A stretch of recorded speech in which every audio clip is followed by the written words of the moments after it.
The man sat before you is Tresor resident and co-owner of Night Service, Mr. Bailey Ibbs. We're lucky enough to both take a share in this studio, so we're often here collaborating on new ideas together. I thought it might be a good idea to show our approach when we're making tunes, why it works and what we both bring to the table. More so than anything, we hope it gives you a fresh perspective on working with others, and hopefully you walk away with a few tips to bring into your own session.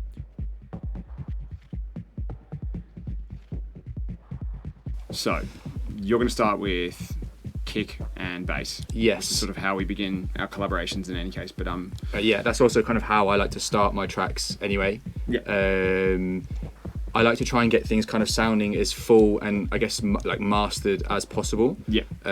Just simply because if it sounds weak and a bit naff as I'm making the track, I kind of start to lose interest and get bored and, you know. Yeah, me too. So I kind of want to keep it as interesting and I want to be as inspired creating the track as I'm kind of going along instead of like roughing through it and like, you know, getting to a point where I'm finally happy. I want to be happy kind of as I go. Yeah. If that makes sense. Yeah, I'm literally the same. Like I find it very hard to buy into my stuff if it doesn't sound good because I straight just away. Can't. Yeah, exactly. I can't get it to go in my head. Are you doing this with any sort of particular like vision in mind, or are you just going to go for it? No, I'm just going to go for it, and then once I kind of get like, for example, like I'll get the kick sounding nice. I usually always use DS kick for the main part, and then I like to layer it. But again, as I'm going, kick sounds good, and then I'm happy with that. Get like a bass line I'm good, and then I'll just play around with stuff on top of that. Yeah. I'm recently been kind of like tuning my kicks and kind of being conscious of what note the kick's playing at as well. So for example, the pitch of my kicks is usually always around like 45 hertz, which is usually an F sharp, as you can see here. Yeah, I'm finding that the exact same thing. Like particularly with this kick drum, it punches really nice around like F sharp, G, something like that. Yeah, exactly. Just a bit of a drive, and I put a click on, and then that is kind of it really. I'll just roll off maybe the bottom.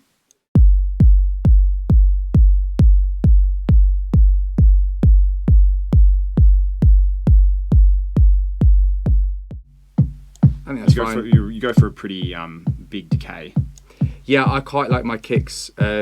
Recently, I've been really liking my kicks to be quite like big and kind of like the main. Like again, it's always the loudest part of the track, but I like it to be the biggest part in the low end as well. Mm-hmm.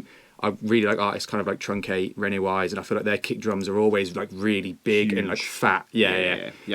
So I kind of like trying to kind of emulate, you know, the artists that I aspire to and people that influence me basically. So that's kind of my thought process there. Cool. And then so I'm happy with that for now. We can do a bit more to it later down the line, but that's kind of, you know, I'm happy with that. Yeah, sounds beefy. Yeah. So the next thing I'm going to do is get us a bass line, and one of the ways I like to do that is just by using toms, like 909, 808 toms. Yeah.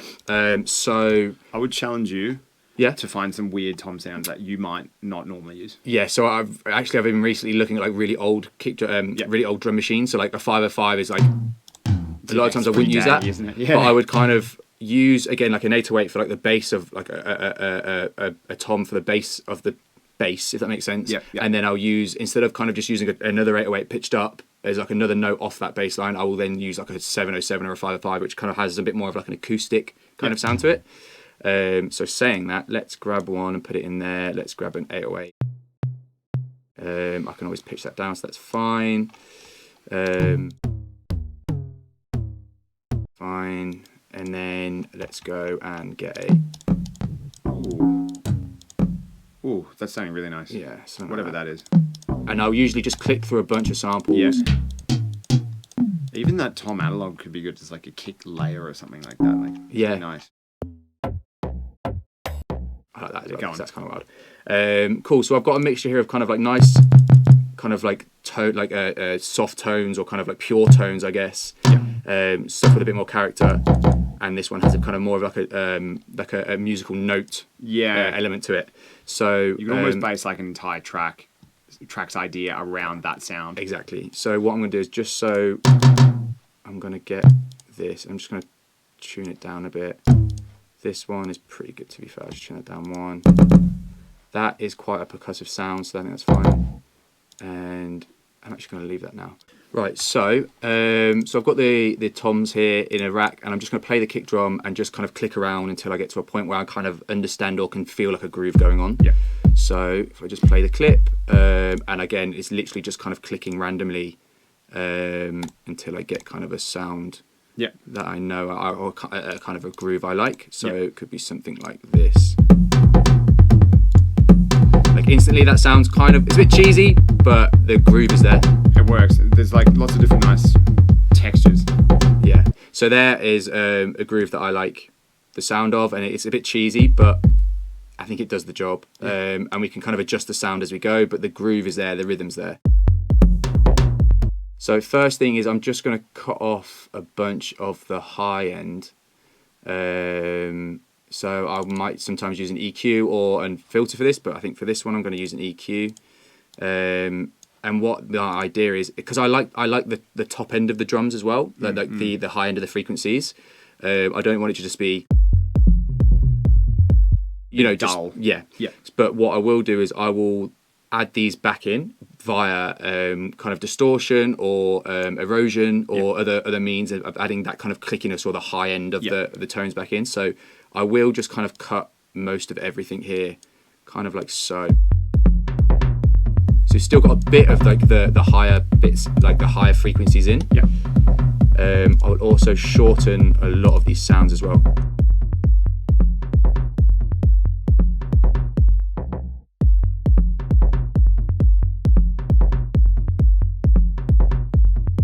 I'm just going to bring this 505 down a bit more just on its own. It's quite cool, to be fair.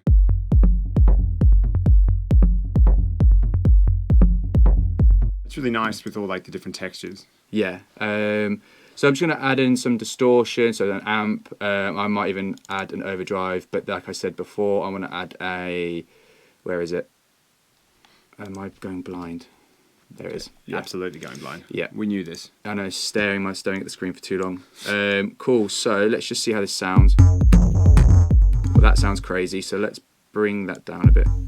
And what I'll do is I'll also just bring some of these parameters down as it plays.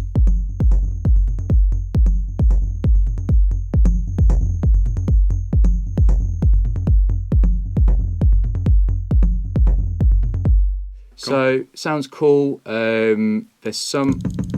Are you side chaining? Do you normally side chain? Or? Yeah. I will side chain, but I'm still just waiting to get it to a point where I'm really happy with it. I see what you're saying. Yeah. So I will just shorten all of these up. There is some notes in there that I still want to change just to make sure it's.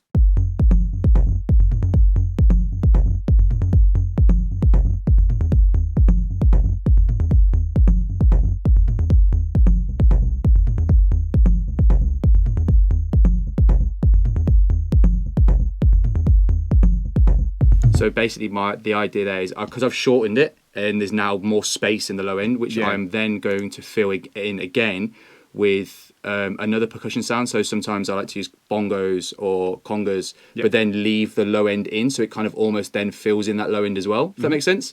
So for example, if I just export this sound out now, so go drum rack, and I'm just going to record this out.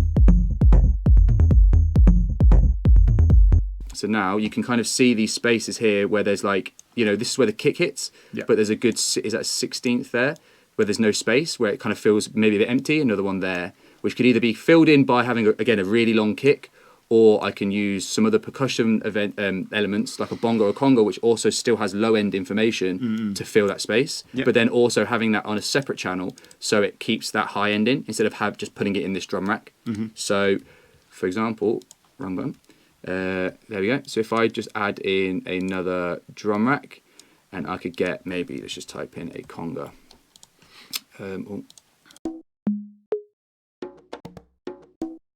Could use something like this. Instantly I can tell that there's a bit of low end in there. So that is 1, 2, 3. So the third one, 1.3, and the fourth one of there. So 1.3 and the fourth one is there. So if I play this now alongside this bass line.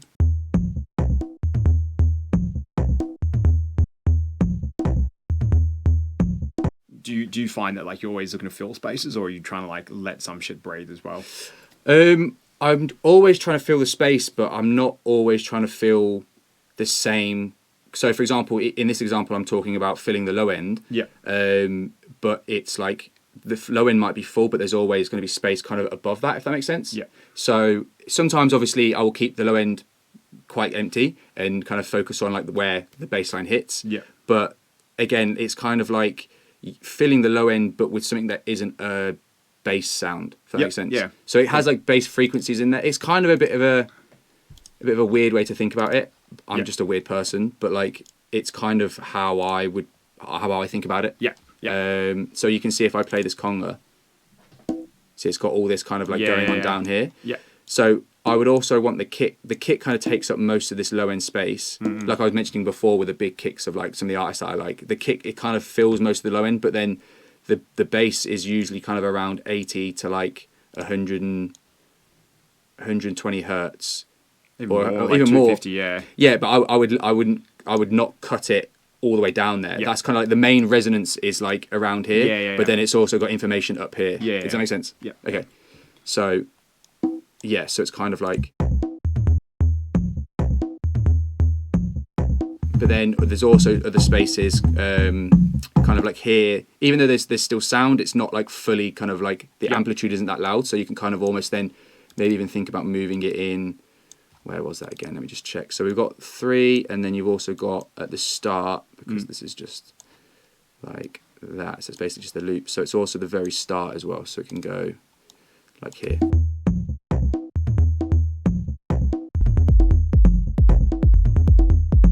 Cool. Yeah.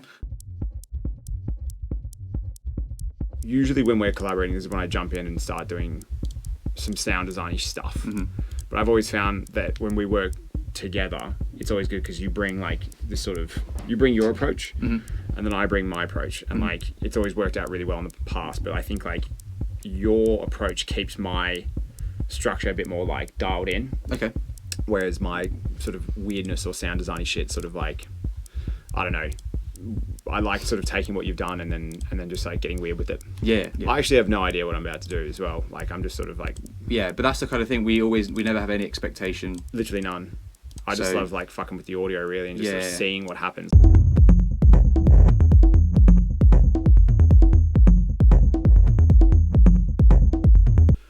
I'm gonna check that out a little bit further. I might like start adding in some side chaining. Okay. Yeah, I'm just gonna side chain the kick a little bit. But this is sort of what you were touching on before, where it's like you're producing as you go along. Yeah, you're kind of doing the mixing and almost not mastering, but you're kind of mixing as you go. You're getting it there. Yeah. Yeah. Exactly.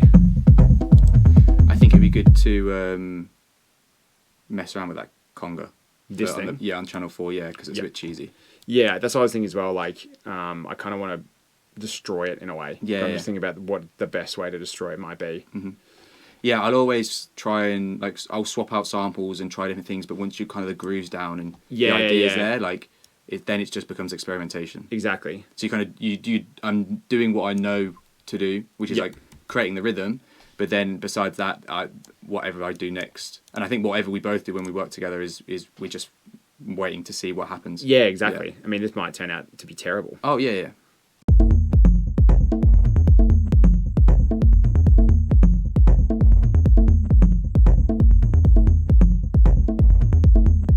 I kind of like that. I like that, yeah. I think it would just benefit with some movement. Yeah.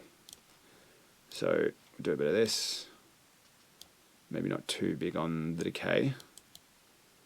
Also, on that corpus, just going back to looking at the notes of the kick. Yes. It's in F sharp, just a reminder. Yeah, so the A is a third up. Oh, okay. So it should make sense. Maybe just change the semitones then, just because it's closer to an A sharp. I think it's shift and then the arrows, there you go. There you go. Bring it all the way down. Because it starts sounding more like an A sharp the higher that it goes.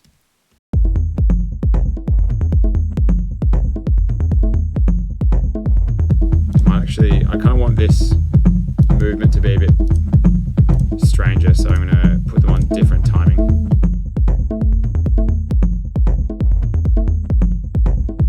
That's kind of cool. I want to just sort of like do a little reverb moment on this as well. Okay. One thing I have been doing is like setting up my reverbs, but then doing them in a like group. Okay. I'll put it on 100% wet. Ah, yeah, and then blend it in. And blend it in. Nice. Yeah. So to get to a point where it is literally in the distance, and then you just bring in the yeah, dry exactly. So I'll put it into a group, into an effect rack, and then I'm going to just add a dry chain in, and then turn the reverb down.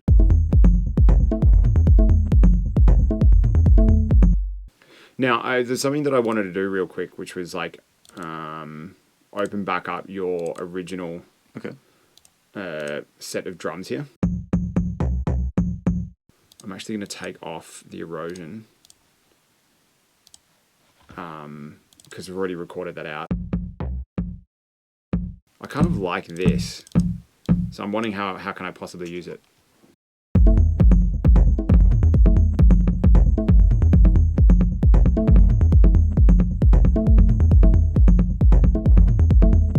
I don't know, I just really like that sound.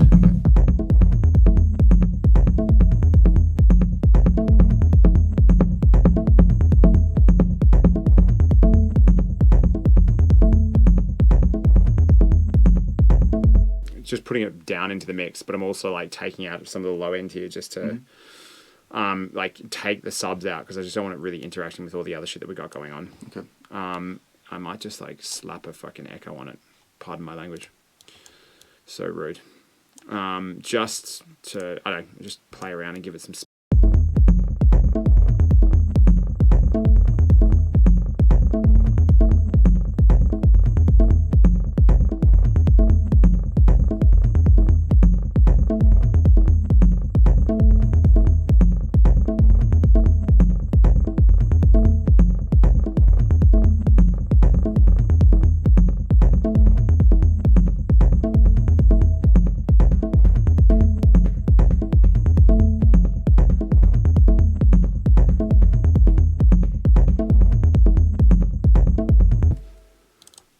okay, and I just want to come back to this. Like, we've done this reverse thing, but we haven't really done too much with it. I'm going to put an EQ on it.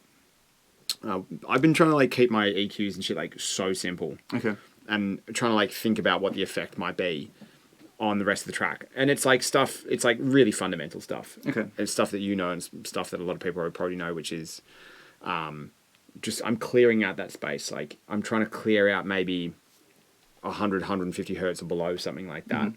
Just to give the stuff that we already have in there the space that it needs to work. Yeah. Too much stuff just gets like too much information down there in that sort of like low end frequency range. Obviously, it starts to build up and like interact.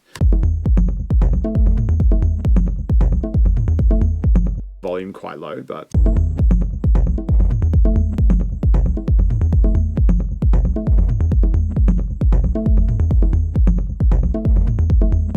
I'll maybe bring that conga, the channel 4. Yeah. Where it's A2, maybe try A1 on the corpus, sorry. So just click it and then just tap down. Because then, sorry, not shift, yeah, just normal.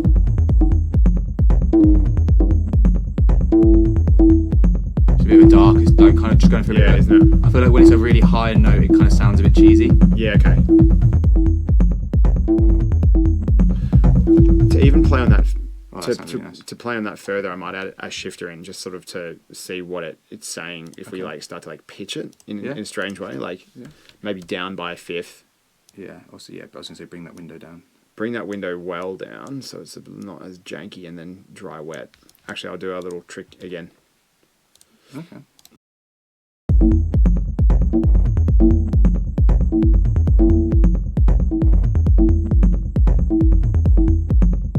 I'm going to put an EQ on this chain just to avoid any sort of like weird phasing or something at the bottom, Weird phasing, exactly. I might try and highlight anything that might be up there.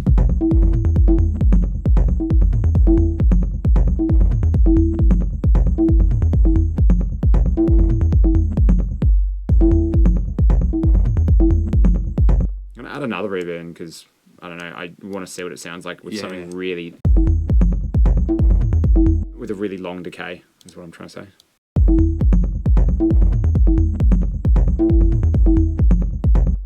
Cool.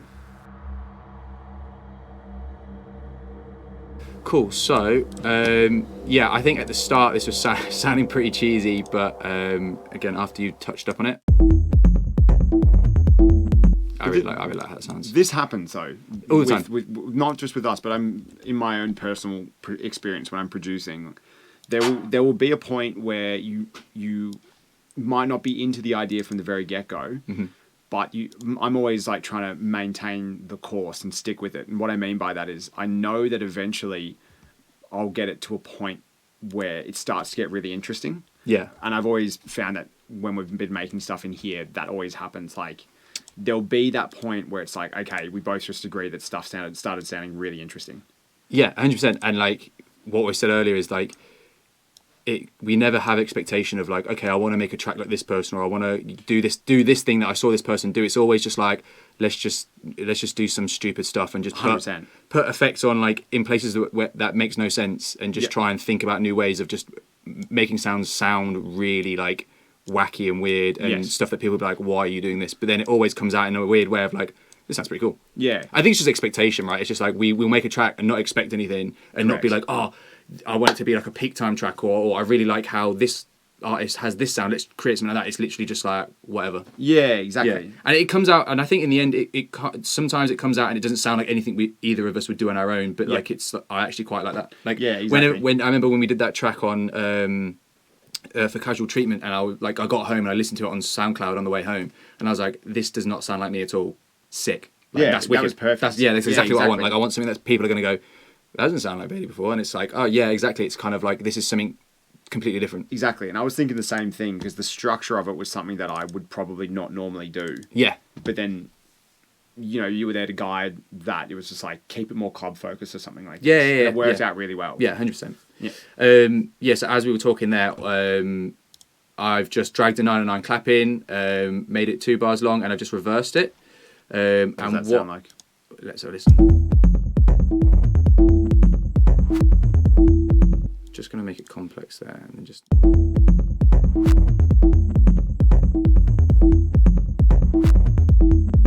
And what I want to do is I just want to get a reverb on that. I'm not going to worry too much about presets or anything. Just want to make it sound.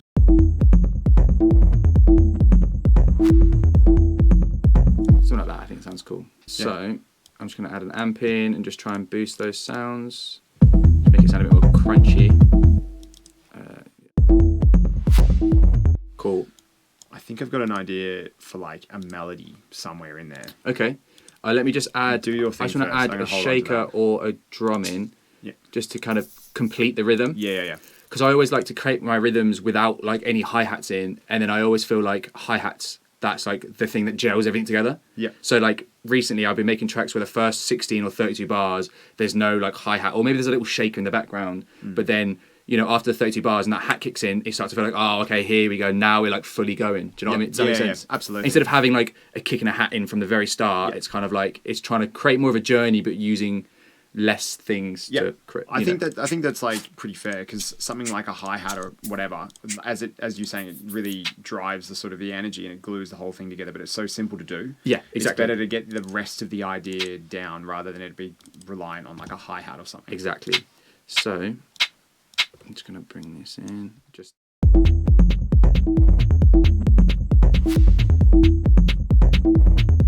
I like it. I just feel like it's a bit. Why don't you maybe just take like the back end of it, like sort of edit the audio in your sampler. Oh, what? And just push the start forward. See what happens. I'm just going to use one shot here so I can visually see. No, I think it's actually just the frequencies. Yeah, it's the frequency. There's no like, you're not getting that from the shaker. Too soft. Yeah. Let's just try something like this.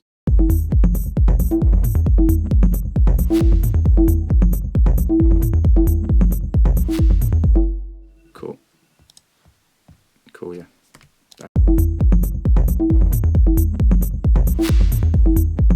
Cool, swap.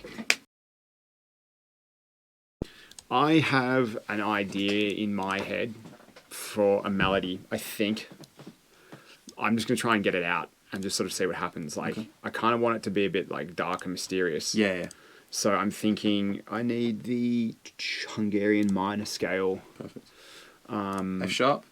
Yes. Cool. I'm just going to start with a basic synth because I really don't care about what it sounds like too much right now. I just want to get a melody down. Yeah. So that's one of the things that coming from like a UK or like a UK bass background, like garage, jungle, and that is one thing that I've kind of found difficult moving to techno is that the sounds that you make in like garage or like in jungle and stuff, you make that on the synth. So like if you had Serum or Wavetable, you'd make the sound and basically complete the sound just using the synth. Whereas with techno, it's like, oh, you get the most basic sound, but it's the post processing after the initial input of the signal that makes it techno. If that makes sense. I like so. you can get like just a sine wave, a bleepy sine wave, but then you can run it through so much effects, and that's how you get these interesting sounds. Whereas with like again like garage, you make speed garage and you're making the bass in the synth, and then you might just add some saturation after, and that's it. Does that make sense? Yeah. So it's not figuring out how to make sounds, it's like how to mess sounds up. Yeah. That's kind of the difference of like the mindset you had to change making techno. Yeah. Yeah. I found that when I make dubs, like sort of related stuff, like it's not really about the chord that you're using. It is literally, as you've described, it's the post processing. That's what's making it. But that's the thing that I struggle to get my head around and figure out when I started making techno. Yeah, interesting. How do you feel about that now?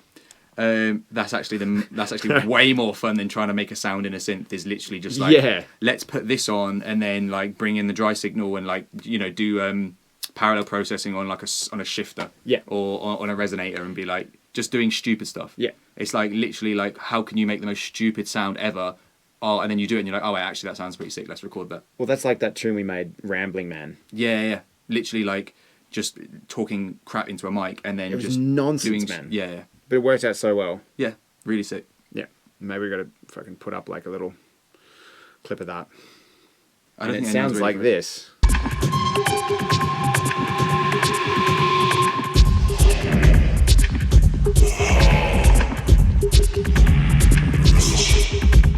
Yeah. It sounded so bad at the start, but now it sounds really sick. And now it sounds like that. Yeah. All right.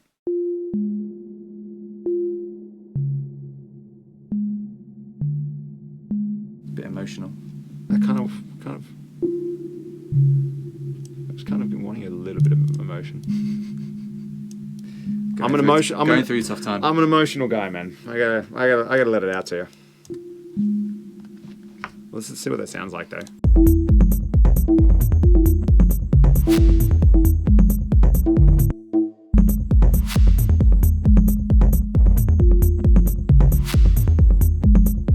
I actually can't really hear it too much. It's definitely in conflict with our Channel 4 little conga thing, so maybe the conga's just too loud.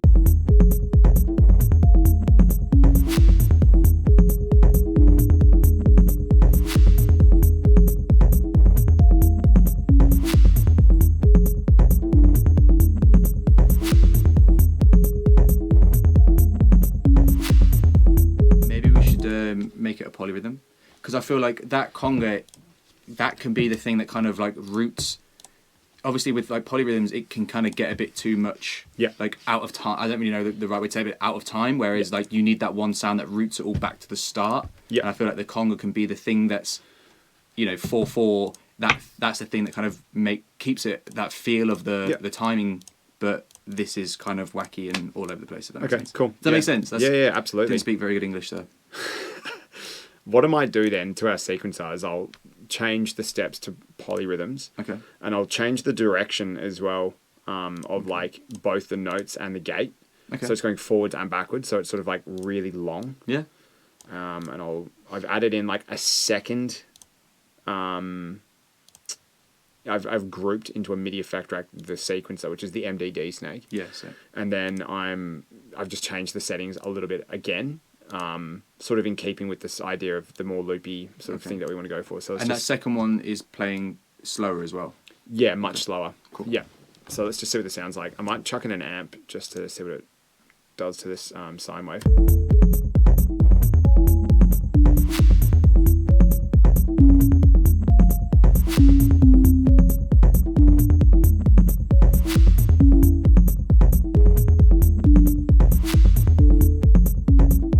I don't like that second one, so I'll take it out. Do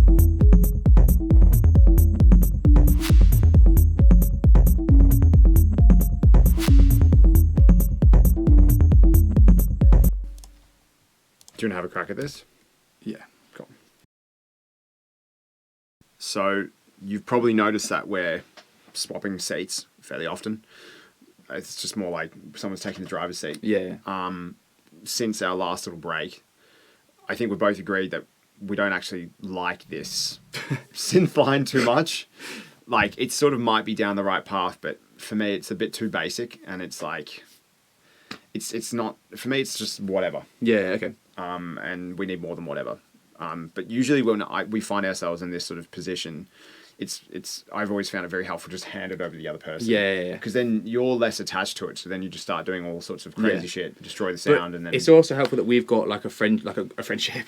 Yes. But the relationship can be like Fergus can do that, and I'll be like, okay, I'll tell you what, like I'll go on it and go, let's just park that idea. Yeah. If I'm not, and then Fergus sometimes will go like, you know, and you can jump on and go, I think that kick's a bit weak, and then or you change it out, and it's kind of like there's no hard feelings. It's just a good relationship that we can be honest with each other and be like, look, I think this isn't really where the track could go, maybe let's try this, but we'll never just delete the idea. It'll just be, let's just put that to the side, collapse it, and then we'll come back to it, kind of thing. Which is nice. So it's a much easier way to work, I find. It's just like you're just remaining objective, and it's like even if it ends up as a bad track, it's like sort of whatever, it didn't work. Yeah. But this is sort of ensuring its best possible success. Yeah, like I could spend like a month on a track because I like the bass line and like the kick and the drums, but I can't get a synth just right, which is what happens all the time. But then with this, it's like, instead of me trying to like force something on, I just need almost like another person there with me, almost like another voice in my head to be like, just like sack that whole idea off and keep what you like and then try something else, instead of just continuously like knocking your head against a wall, trying to figure something out. So in this case, we have, which I like, I'm going to do an operator. I am going to get another MDD snake. Where is MDD snake? Max, there you go. Yeah. And then I'm going to go Hungarian minor again, go F sharp, because then it stays in key. What's the key of the kick? Note of the kick. I'm just going to randomize a bunch of stuff. Actually, I'm going to try and do something a bit more... Get weird with it. Kind of call and response. Yeah, call and responsey. So I'm going to have like, this is obviously 16 steps. 4 times the kick hits 16. So the first time it's going to hit a few notes and it's going to take a break and it's going to have a call and kind of response thing about it, which is very kind of what I like to try and do in my tracks, successfully and unsuccessfully at times. So I'm also going to get a shifter. And one of the things I like to do, actually, I'll tell you what, let's just listen to it first off and see how it sounds. So what I like to do is on the first oscillator, I keep that kind of dictated by the note that played, and then the second oscillator, which is the one that kind of oscillates the first oscillator, I like to use the fixed parameter on it, so it's not affected by the note that's being played from the sequencer. It's affected by the frequency of the oscillator, basically. So we can kind of get weird ideas like this. So to go from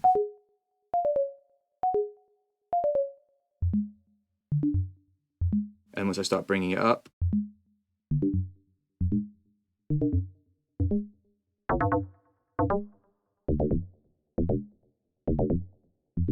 kind of like very classic techno. And then one ways I like to take that another step further is either kind of messing around with the waves of the oscillator. So a lot of times I like to use the square, which then it's a square wave oscillating the first one, which is a sine, and the difference sounds like.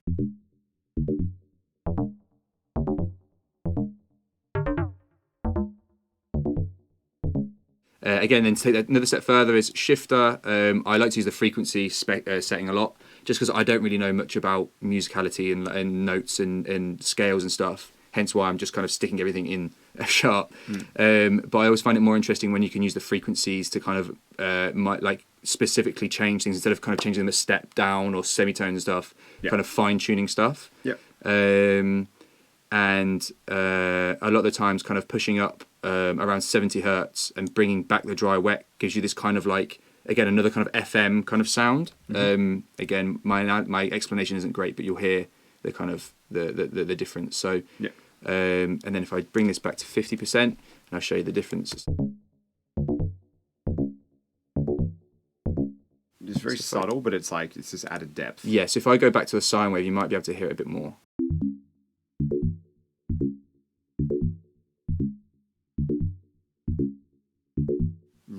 really subtle. Yeah, but I think it adds another Yeah. kind of like element to it. Yeah, it's subtle, but it's definitely better. So let's just try adding an amp as well, beefing up.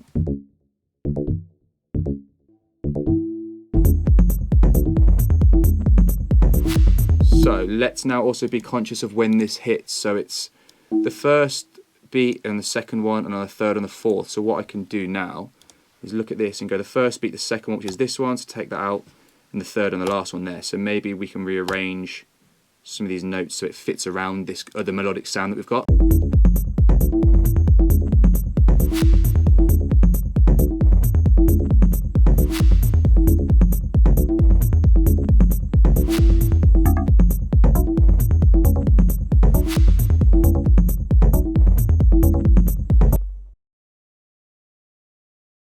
All right, so we've swapped back again.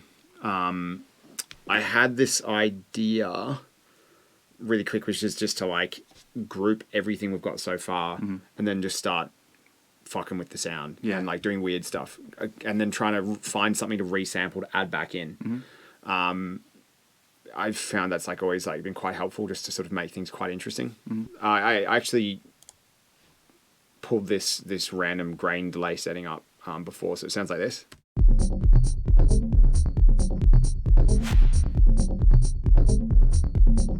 I mean, that just sounds cool. Yeah. So I guess we're going to have to try and find a way to work it back in. So I'm just going to resample and hit record and just see what happens.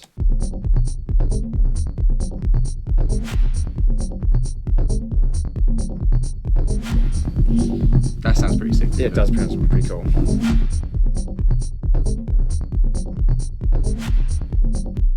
Cool. So I'll bring that back into our other view. We could even maybe as well like resample it like again, but only have like the conga bit, the synth, and maybe the bass as well, because I feel like that it sounded really sick, and we could even use that as a track. But then obviously because we've resampled everything, the hi-hat's a little bit low, the kick's a bit woolly because it's so like the frequency's dropped a lot. Let's do both. So what do you want me to take out? The kick. So I'm thinking the kick, the hi-hat, which is that. Yeah. Oh, the shaker. Sorry. And then if you press play again a second, let's just have a listen. Oh, there's another. Oh, it's the shout. It's the resampling. Yeah, it's because it's playing on arrangement view. Scroll down. Yeah, it's because it's playing there. I see. Yeah, just resample that as well. That's because really that sounds cool. sick. Yeah, that sounds really cool.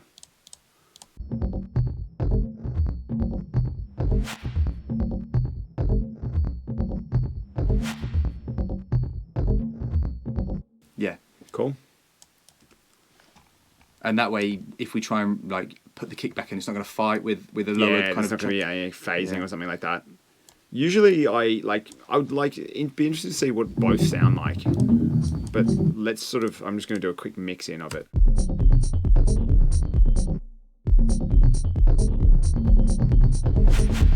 I should probably turn the grain delay off. Yeah.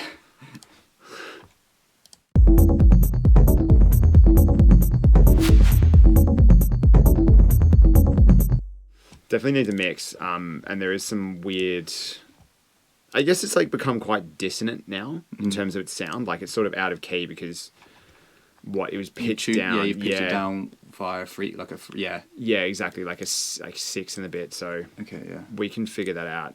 So maybe like.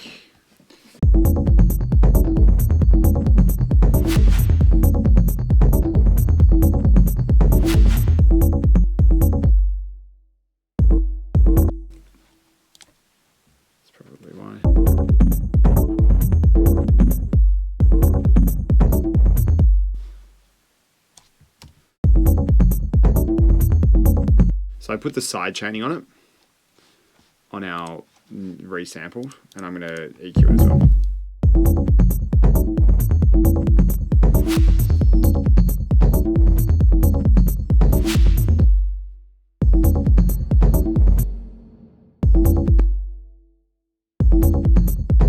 I've been enjoying this prism algorithm in the hybrid reverb. It's sort of like giving this really nice effect that like once the sample stops, there's like this sort of really nice tail to it.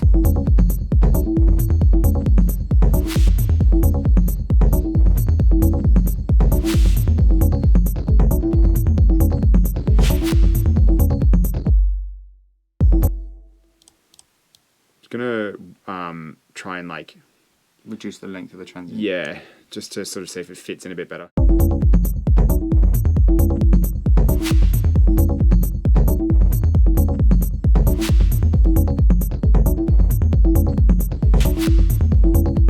That sounds pretty cool. I think the kick definitely needs beefing up because it's very subtle, like kind of sits. Maybe even just increase the envelope on it, just so it punches a bit more. Yeah. I was going to say maybe reduce that as well, so it's not so. Yes, it's not so. Doesn't cut so much. Yeah, I might put some in up here as well where the punch is.